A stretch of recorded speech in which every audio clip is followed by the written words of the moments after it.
perkenalkan kami dari kelompok yang berkaitan dengan materi politik itu ada beberapa anggota yaitu Mas Kamaludin, lalu saya sendiri Sar Prasetyo Hutomo, lalu di sini juga ada Mas Tama Destia Bayu, lalu di sini juga ada Pak Wahyu Haji Prawiro. Nah, pada kesempatan kali ini kami akan membawakan tugas dari bahan A. Jadi beberapa pertanyaan sudah sebelumnya kami baca dan pada sesi kali ini akan kita coba diskusikan. Nah, yang pertama pada pertanyaan pertama, apakah manusia itu menurut Hobbes dalam kutipan dari Hobbes pada slide keempat dari PPT. Nah, di sini saya akan mengawal di diskusi mungkin dari dari beberapa teman. Mungkin saya akan meminta pendapat terlebih dahulu pada pertanyaan pertama itu dari Mas Kamal ya. Iya Mas, Mas Tisar. Gimana, Mas? Ya, jadi setelah saya membaca kutipan dari Hobbes ya, pertanyaan pertama kan apakah manusia itu menurut Hobbes dalam kutipan tersebut pada slide keempat dalam PPT sesi 4 ya. Jadi menurut saya ya, Thomas Hobbes ini adalah manusia yang pada dasarnya itu makhluk yang cenderung mementingkan dirinya sendiri. Nah, di dalam kutipan tersebut, Hobbes menjelaskan bahwa setiap manusia itu selalu ingin dihargai, diutamakan, dan juga memiliki kekuasaan atau keamanan bagi dirinya. Karena setiap orang memiliki keinginan yang sama, maka sering muncul persaingan, pertingkaian, bahkan jadi konflik antar manusia. Nah, pada Hobbes sendiri menyebut bahwa ada 3 keinginan yang mempertahankan diri demi keamanan dan kebutuhan akan pengakuan atau kehormatan. Nah, akibatnya itu jika tidak ada aturan atau kekuasaan yang mengendalikan kehidupan bersama, manusia sendiri itu akan hidup dalam keadaan perang melawan semuanya gitu kan. Nah, dari pandangan tersebut dapat dipahami bahwasannya Hobbes melihat manusia sebagai makhluk yang egois, mudah dicuriga terhadap orang lain, dan cenderung berkonflik demi kepentingannya sendiri. Oleh karena itu, manusia membutuhkan negara atau pemerintah yang kuat supaya kehidupan masyarakat tetap tertib, aman, dan adil. Begitu, Mas Tisar. Oke, baik Mas. Jadi bisa dibilang secara kesimpulan sebenarnya memang manusia itu secara naluri itu memang egois ya. Makanya kita membutuhkan sebuah aturan dalam sebuah negara agar bisa membatasi perilaku kita ya. Iya, betul Mas Lalu Tisar. mungkin pendapat dari Mas Irenius seperti apa Mas? Kalau pendapat dari saya, secara garis besar itu sama dengan Mas Kamal. Secara naluri itu setiap manusia itu punya kepentingan pribadi. Namun yang perlu diberi garis besar lagi adalah kepentingan pribadi apa. Nah, menurut pandangan saya setelah melihat dari kutipan tadi, kita bisa memberikan kurang lebih 3 hal kepentingan pribadi apa yang dimiliki oleh manusia yang mengakibatkan dia menjadi egois. Nah, yang pertama itu adalah terkait dengan dominasi. Jadi secara naluriah orang itu ingin mendominasi, ingin dia itu lebih dari yang lain. Dia ingin lebih berkuasa dari yang lain. Itu yang pertama. Yang kedua, orang kecenderungan ingin selalu membela dirinya sendiri. Jadi apapun yang dia lakukan adalah benar dan apapun itu adalah dia membela dirinya sendiri. Kemudian yang ketiga itu terkait dengan harga diri. Jadi orang akan mempertahankan harga dirinya seperti itu. Jadi itulah yang membuat orang menjadi egois. Ini yang menurut Thomas Hobbes tersebut. Jadi maka tujuan dibuatnya negara ini.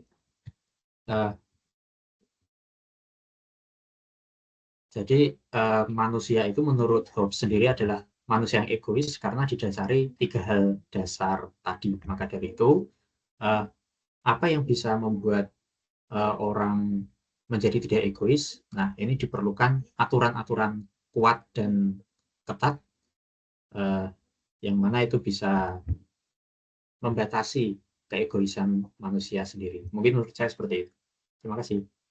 Jadi memang sebenarnya pada dasarnya kita tuh memang secara naluri ya itu memang kita memiliki jiwa-jiwa yang kompetitif ya. Ya, betul. Kalau dari teman-teman bapak-bapak yang lain gimana tanggapannya terkait apa namanya penjelasan dari Mas Iren dan juga Mas Kamal, sepakat ya? Dari Mas Tama misalnya, gimana Mas? Aman? Sepakat?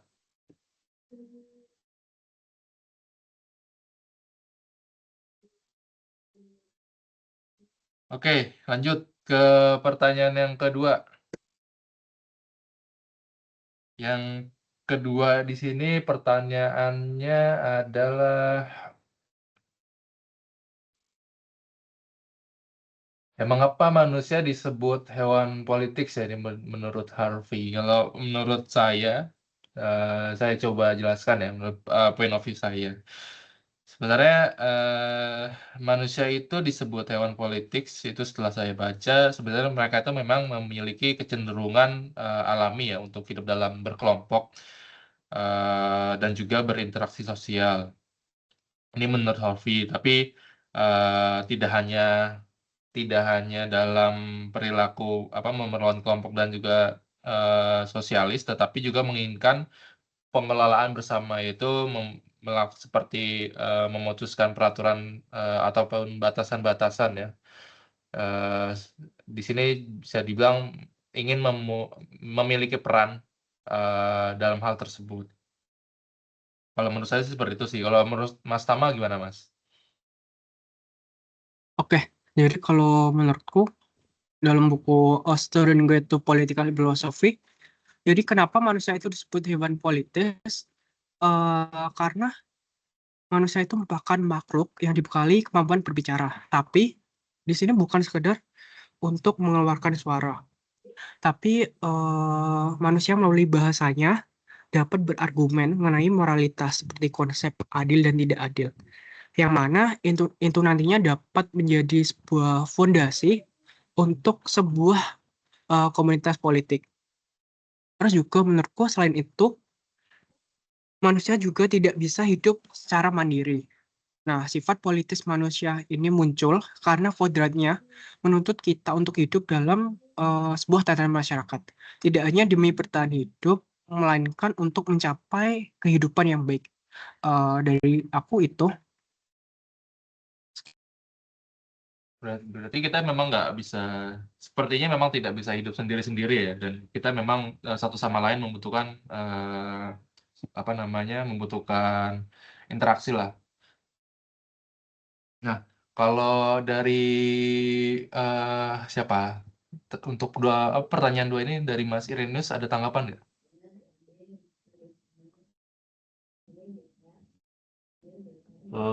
Kalau menurut saya sih kurang lebihnya lebih karena apa ya, manusia itu sebagai dasarnya kan makhluk sosial, jadi dia memang perlu adanya interaksi sosial, dan dari situlah manusia itu ya menjadi hewan politis karena dia sebagai apa ya, prinsip dasarnya dia itu adalah makhluk sosial. Kalau dari saya pandangnya seperti itu sih.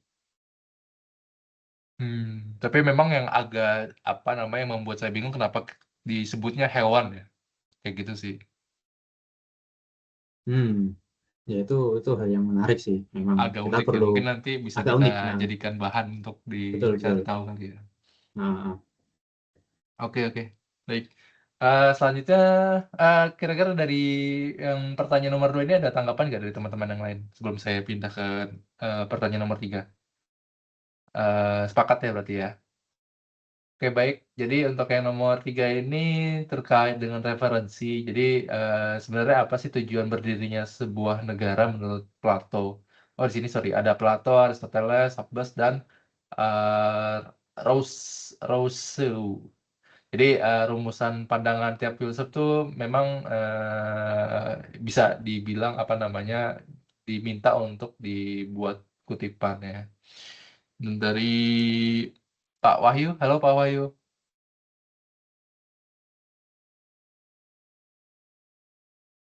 Suaranya yang tidak muncul Pak, sorry Pak.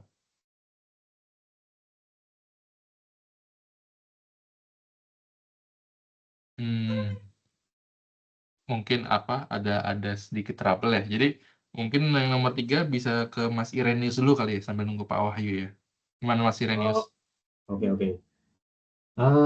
Sebenarnya kalau saya melihat membaca dari slide PowerPoint, sebenarnya mulai dari Plato, Aristoteles, Hobbes, dan Rousseau itu seperti kayak apa ya, ada tingkatan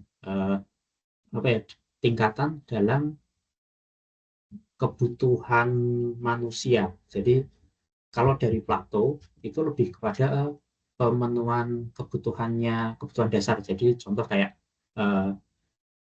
pangan, sandang, pangan, papan. Jadi di sini negara itu dibentuk karena adanya kebutuhan manusia yang kemudian karena dia butuh itu dan karena dia pada dasarnya tadi disebut adalah dia makhluk sosial, jadi dia akan berinteraksi dengan orang. Nah, interaksi ini yang akhirnya disebut sebuah negara. Jadi prinsipnya adalah Plato ini ingin menggambarkan bahwa negara itu terbentuk dari apa yang menjadi kebutuhan dasar dan dia harus berinteraksi dengan orang lain. Itu dari Plato. Kemudian Aristoteles ini, kalau dari Aristoteles itu seperti ada tingkatan dari Plato, yang dimana Plato tadi itu adalah bagaimana caranya orang itu untuk bertahan hidup dengan kondisi dasarnya yang seperti sandang pangan papan. Tetapi Aristoteles ini ingin mengatakan bahwa selain sandang pangan papan, mungkin ingin membentuk sebuah negara yang bagaimana menjelaskannya ya, lebih kepada bagaimana orang itu berinteraksi, bagaimana orang itu berinteraksi yang lebih baik, seperti itu. Kemudian kalau dari Hobbes itu, karena tadi sempat dibahas, menurut Hobbes itu kan manusia itu kan egois. Nah, bagaimana biar orang itu keegoisannya ini dapat dibatasi? Karena bagaimanapun keegoisan orang atau hak orang itu pasti akan terbatas kepada hak orang lain. Jadi Hobbes ini ingin menyampaikan bahwa tujuannya adalah ingin membentuk sebuah aturan yang dapat menurunkan atau mungkin dapat membatasi keegoisan seseorang. Seperti itu. Kemudian meningkat lagi oleh Rousseau. Rousseau ini kalau tadi Hobbes itu sebuah aturan itu dipaksa, kalau Rousseau ini ingin mengedepankan tentang kalau mungkin di kita sekarang itu demokrasi. Jadi kita ada peraturan, tapi peraturan ini adalah sebuah kesepakatan bersama. Seperti itu kalau dari saya. Jadi ada dari 4 filsuf ini seperti ada tingkatan-tingkatan tertentu. Dari saya seperti itu. Mungkin teman-teman ada tambahan yang lain. Terima kasih. Baik, makasih Mas. Jadi saling berkaitan ternyata ya pertanyaan-pertanyaannya. Jadi memang dibuatnya sebuah aturan-aturan ini memang untuk membatasi kita yang secara naluri memang egois. Dan tetapi kontra juga, kita walaupun egois tapi juga saling membutuhkan gitu kan. Makanya di sini juga sebenarnya kita ingin punya peran dalam membuat peraturan-peraturan. Nah, silakan gimana teman-teman, ada pendapat lain nggak? Oke, Mas Sar. Yes. Suara saya udah terdengar belum, Mas? Nah, cukup terdengar. Oke ya, jadi tadi sih saya hanya ingin menyoroti sedikit ya. Ada beberapa sih, tadi kan pendapat dari Plato, Aristoteles, Hobbes, dan Rousseau ya. Nah ini menurut saya itu untuk Plato sendiri itu dia berpendapat ya bahwa negara memang berdiri itu karena manusia saling membutuhkan untuk memenuhi kebutuhan hidupnya, atau ya di sini mungkin sebagai makhluk sosial lah. Sedangkan untuk Aristoteles itu dia berpendapat bahwa tujuan negara itu menciptakan kehidupan yang lebih baik dan sejahtera bagi masyarakatnya. Nah, sedikit berbeda dengan Thomas Hobbes yang berpendapat bahwa negara itu apa ya, dibentuk itu untuk menjaga keamanan ya, sebagai keamanan dan mencegah kekacauan antar manusia. Nah, di sini tuh mungkin ya seperti dibentuknya peraturan-peraturan untuk mencegah apa kekacauan-kekacauan di dalam bermasyarakat seperti itu. Nah, untuk Jean-Jacques Rousseau ini dia tuh berpendapatnya bahwa negara berdiri berdasarkan kontrak sosial demi kepentingan bersama rakyat. Seperti itu sih kalau untuk yang saya pahami untuk garis besarnya. Mungkin dari teman-teman bagaimana? Sama berarti kita semua sepakat kayaknya. Gimana? Dari teman-teman ada tanggapan lain? Berarti memang ya kita tuh semua sepakat ya bahwasannya memang untuk apa namanya memang kita tuh tujuan dari berdirinya sebuah negara tuh memang dibentuk karena memang perlunya peraturan-peraturan untuk membatasi apa namanya mengendalikan setiap individu juga. Oke, baik. Selanjutnya saya akan bahas terkait poin 4. Sorry, poin yang ya nomor 4 benar.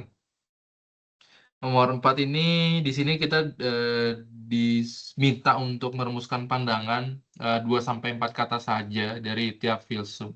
Nah, mungkin khusus nomor 4 ini dari Mas Tama kali ya bisa menjelaskan 2 kata terlebih dahulu setiap filsuf, nanti kita tolong dijelaskan kenapa-kenapanya.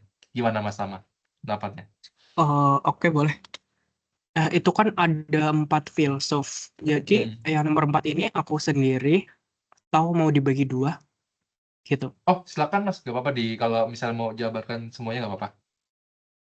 Oke. Jadi nomor 4 ini kan mungkin kelanjutan dari soal nomor 3 tadi ya. Mungkin lebih dipersingkat dalam 2 atau 4 kata aja. Jadi yang pertama itu menurut filsuf Plato, jadi itu dirumuskan ke dalam 2 kata, yaitu pemenuhan kebutuhan. Nah, jadi seperti yang dijelaskan oleh Mas Wahyu tadi, Plato itu berpendapat bahwa negara itu berdiri karena manusia saling membutuhkan untuk memenuhi kebutuhan hidupnya. Nah, negara ini hadir untuk menyediakan bahan pangan dan kebutuhan dasar agar manusia itu dapat bertahan hidup. Kemudian yang kedua, pandangan dari Aristoteles dapat saya rumuskan, yaitu kehidupan sempurna. Jadi negara di sini adalah komunitas tertinggi yang sudah mandiri atau bisa disebut autarki. Nah, seperti yang dijelaskan oleh Mas Wahyu tadi di soal nomor 3 bahwa tujuan negara ini adalah untuk menciptakan kehidupan yang baik dan sejahtera bagi masyarakat. Selain itu, untuk mencapai mutu kehidupan moral dan intelektual yang tinggi. Kemudian untuk base, jadi keamanan dan kenyamanan hidup. Tujuan negara itu dibentuk untuk menjamin keselamatan fisik dan juga kesejahteraan hidup warganya. Kemudian pandangan menurut filsuf Rousseau itu mewujudkan kehendak umum. Jadi negara itu sendiri dibentuk bukan untuk kepentingan sekelompok orang, melainkan negara itu untuk menyatukan semua ego pribadi demi mencapai kebaikan bersama yang disepakati bersama. Nah, dari aku itu sih. Mungkin ada tambahan dari yang lain? Luar biasa lengkap ya, ada 4 filsuf. Gimana dari teman-teman, ada pendapat nggak? Kalau dari saya yang Hobbes ini berarti memang tujuan dari sebuah negara itu memang ditujukan untuk menjaga keamanan kesejahteraan hidup warganya berarti ya Mas ya, Mas Tama ya. Iya, betul. Oke, baik Mas. Menurut saya sih poin-poinnya sudah sangat lengkap sih apa yang dari apa namanya dijelaskan Mas Tama dan juga sumber referensi yang telah kita baca. Nah, terakhir nih mungkin yang dari apa namanya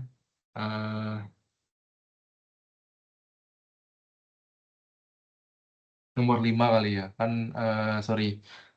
Kalau dari nomor 5 ini sendiri kan pertanyaannya sebenarnya menjelaskan apakah tujuan berdirinya dari sebuah negara, tapi 2 atau sampai 4 kata ya. Nah, mungkin dari Mas Wahyu nih bisa menjelaskan juga gimana Mas? Ada jawaban nggak untuk nomor 5? Kalau saya sendiri ya, menurut saya itu kesejahteraan ya dan ketertiban bersama sih intinya, Mas. Jadi ya tujuan didirikan adanya suatu negara untuk menciptakan kesejahteraan itu sendiri berdampingan dengan ketertiban bersama. Jadi tanpa adanya atau tanpa dibentuknya negara itu ya untuk menaikkan kesejahteraan ataupun ketertiban itu akan susah tercapainya. Nah, ini kan negara juga kan tidak hanya berfungsi menjaga keamanan ya, seperti tadi pendapat salah satu filsuf, Iya, itu agar Forbes. tidak terjadi kekacauan juga gitu. Jadi Yes. saya sama sih gitu, Mas. Jadi intinya negara itu kesejahteraan dan ketertiban bersama. Nanti dikatakan kacau mungkin karena secara naluriah manusia juga egois ya. Ya, Nah, oke. Sepakat sih. sepakat ya. Mendekati di ujung kali ya. Mungkin sedikit dari Mas Tama gimana pendapat? Ada? Dari aku ya, menurutku keadilan bagi semua sih. Jadi negara ini harus hadir dan memastikan bahwa setiap warga negara itu mendapatkan haknya secara sama, mendapatkan haknya secara adil. Nah, negara harus melindungi yang lemah dari yang kuat. Dan negara itu juga harus menciptakan ketertiban yang berpihak pada kepentingan bersama, bukan untuk kepentingan segelintir orang. Itu dari aku sih, Mas. Oh, siap. Kasih Mas. Nah, terakhir nih dari Mas Kamal. Silakan Mas. Ada pendapat? Oke, kalau menurut saya pribadi ya, tujuan berdirinya negara itu sama sih, hampir sama kayak Mas Wahyu tadi sampaikan, bahwasannya keamanan dan kesejahteraan bersama. Jadi artinya itu untuk menciptakan suatu ketertiban dalam melindungi masyarakat dan juga menjamin kesejahteraan bersama agar kehidupan manusia itu dapat berjalan dengan aman dan teratur.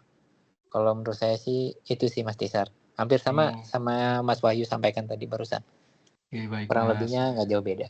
Berarti kita semua sepakat ya. Jadi dari apa yang telah dijelaskan bahwasannya didirikannya sebuah negara itu memang tujuannya adalah melindungi setiap individunya juga. Apalagi setiap individu ini memiliki perilaku yang agak kontra karena memang sifatnya itu ya secara naluri cukup egois, dan dijelaskan oleh Mas Tama sebelumnya terkait dengan pandangan setiap filsuf itu juga cukup linear ya. Dari penjelasannya dari Plato, Aristoteles, Hobbes, dan Rousseau. Mungkin dari kami seperti itu ya Pak ya. Jadi kesimpulannya untuk perihal tugas ini akan kami coba submit juga linknya. Dari teman-teman ada tambahan sebelum saya tutup? Cukup? Kalau saya sih Dari aku cukup. cukup.